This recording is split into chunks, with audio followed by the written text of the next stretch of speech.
Okay, it's an exciting morning today. I am going over to Barry's place, who just happens to live right across the street. And he has been planning a new scape for his 90-gallon aquarium. And I get to see the final hardscape. To be honest, I have watched a lot of the process and I've seen him, start it, change it, tear it apart, start it over again. But today I actually get to see it all laid out, exactly how it's going to go into the tank. So I'm going to take some pictures, I'll take some videos, and let's go see what it looks like.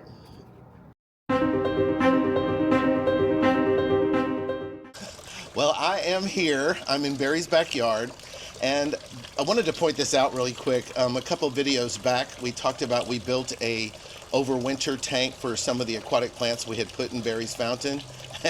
And here it is. It's grown incredibly well this year. You can look at the rotala hanging down around the edges, the pennywort poking above the water. Inside there's a bunch of corkscrew valve, and there's some Monte Carlo. There's all kinds of things that are in there, all the things that we use in most of our scapes. But I thought I'd give you a little quick preview of what that has been looking like this year. But let's get to what we're really here for today. And back in the back in Barry's shed, he's been working in his dojo for his new Aquascape. Let's go take a look. Okay, this is exciting. We're coming around. Oh, there it is. Oh, hey, Charles. Well, what do you think? Look at that. That is so crazy. Thanks. Oh my God, now how many tries was this, do you think? It just kind of developed over a period of 3-4 weeks maybe, playing with it in the evenings as time allowed. Maybe 4 or 5 different iterations, and then fine tuning this one, of course, with, every time I came out here I thought I needed to add a couple more rocks. No more rocks, Barry. Wow, this looks incredible. Thanks.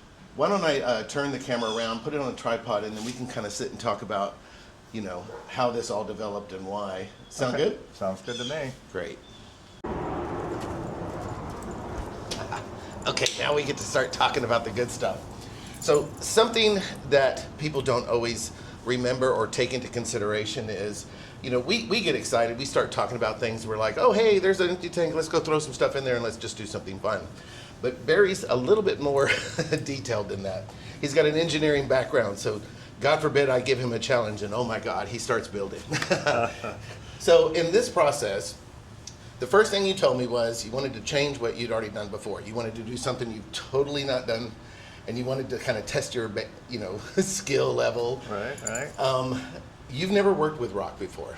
Not to this extent, surely. Right. Yeah. And I mean, basically what it was just gluing up stone to stone and making some interesting features that I thought were interesting, and trying to get some perspective with scale with mountains and create an interesting look that I thought would be a nice addition to the tank. Right. Now, he just didn't have these rocks sitting here in the backyard, waiting for today. We've actually been sourcing these things for about 3 years. It's something that we kind of, put in our heads early on, is that these are the different types of scapes we wanted to create. And so as we went to events or as we met people, as we came across things, we just started collecting these things. So I want to say that we had stuff from Aquashella, we had stuff from local fish stores, we had stuff from Home Depot. And so most of these were in tanks at my house. You saw it in the Anubis Isle, you saw it in the freshwater reef. And then you've gotten more and even added to that. So yeah, I had to go all the way to Fort Worth to get them, but I did find some. I called around to a lot of places. I didn't go outside of the state of Texas to get them, but I did call Portland. They had some big ones, but I wasn't going to ship them from Portland. So right. They're a little difficult to find. You just got to take your time, and then when you're ready, it'll develop.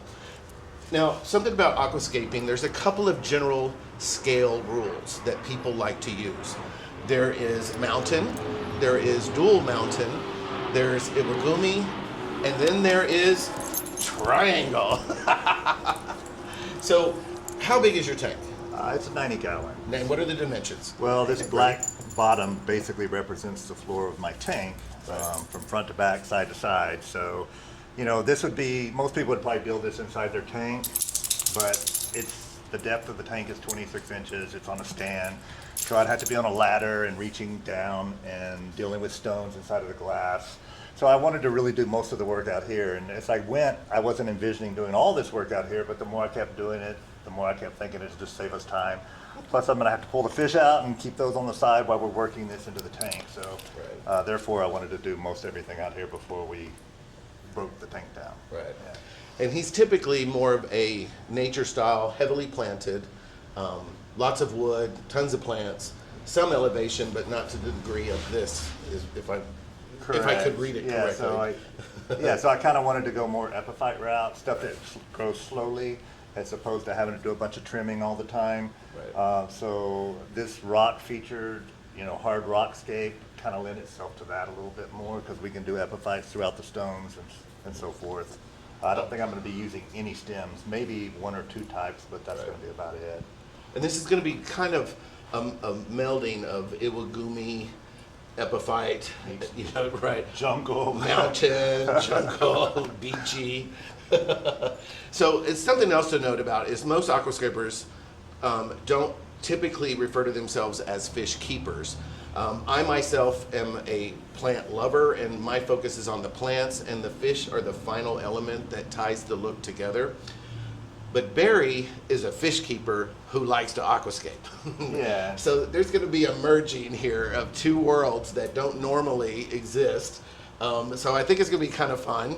I hope you'll enjoy the journey. We'll talk a little bit more about what the next phases are going to be. But something before we leave the shed here today is, in that vein of him being a fish keeper, you have corridoras, Yeah. you have angelfish, Yeah. you have a pleco, Right. you have rainbow fish, you have Nerite snails. Correct. Am I missing anything? You got them all. Woohoo! But in that vein, plecos like to eat wood.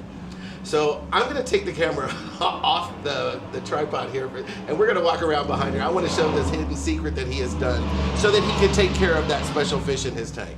So hang tight. Okay, like I was saying, he has hidden these little pieces of wood all along the stone structures back here in the back so that his pleco will have some wood to eat on. I told you, he's a fish keeper. And something else you can't really tell, but right here are some foam filters that he has installed so that this rock will not scratch the back of his tank. You won't see it from the front, but he thinks of everything. So insane. All right, let's go see the tank. What has happened? Actually, all this is normal. What I'm going to do is I'm going to superimpose about right here what his tank looked like before he started tearing it apart. But this is the thought process. He was editing plants that were in here. He was collecting new plants that are going to go in the new scape. Now, these up here are dwarf baby tears. Is that what they are, Barry? Dwarf baby tears. Yes, yeah. awesome. And so he ordered those from where? Somewhere. Florida, California? Aquatic Motive out of New Jersey, I New believe. Jersey. Yeah. There you go.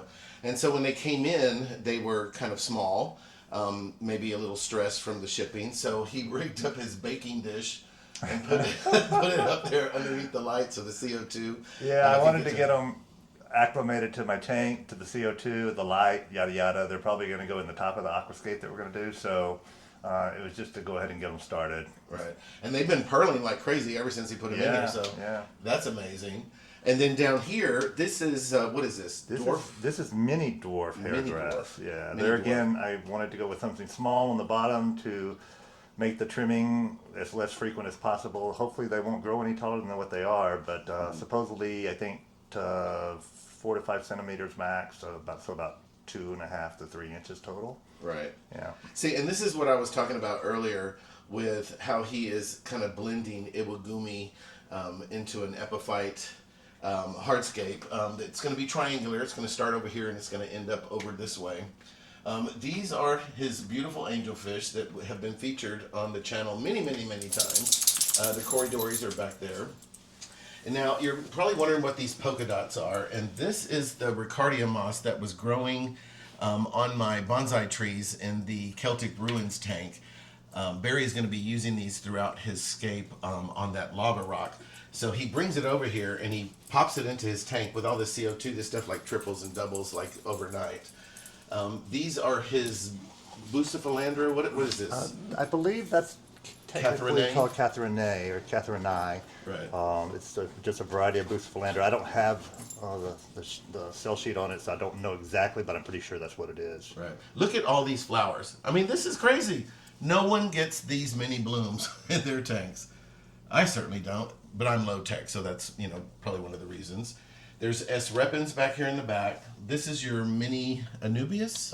Nana Petite. Yeah. Mm-hmm. And then there's a variety of Bucephalandra there. I think those are called Godzilla, that tall one there against the tree. And then I've got some over here in the corner. Yeah. And then there's this lovely little to-go package. What are those? I ordered some Crypt Parva. I thought I would use some Crypt Parva in the bottom of the tank as well. So I wanted to get those in my tank and get them started, get them to adjust to being underwater and to the CO2 in my light. Yeah, there's some bobitis right Yeah, here. and it's struggling. I ordered some of that, and it kind of melted back. I've got it glued onto some stones right now, and we'll probably drop those in. There's some back over here too. Hopefully it'll eventually come back. It melted out pretty badly. Right.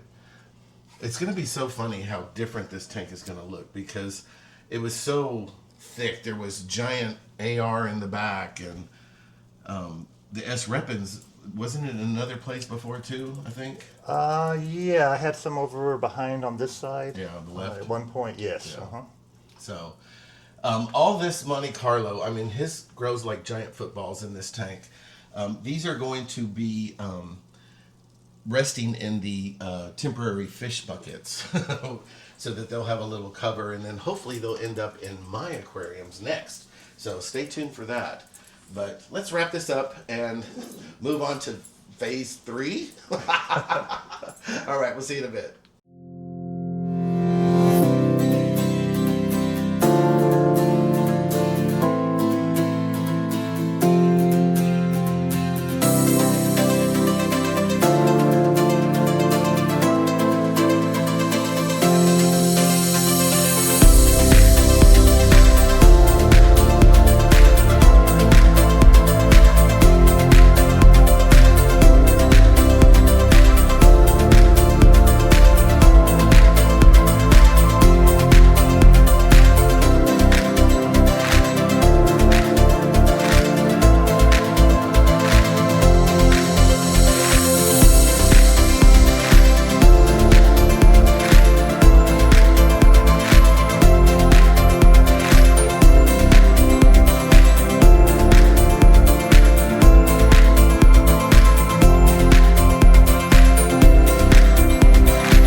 Okay, so here we are. This thing took us about 5 days to film, a little over 24 hours of actual scaping, about an hour of usable footage. Oh well, but I cut it down to a little over 17 minutes. I really hope you enjoy it. I think it looks incredible. I really enjoyed working on this, and as always, if you really like what's happening here, please like and subscribe and smash that notification bell. It always helps the algorithm. And thanks again for watching another adventure of Dallas Aquascaping Guy and Barry. Hope to see you again soon.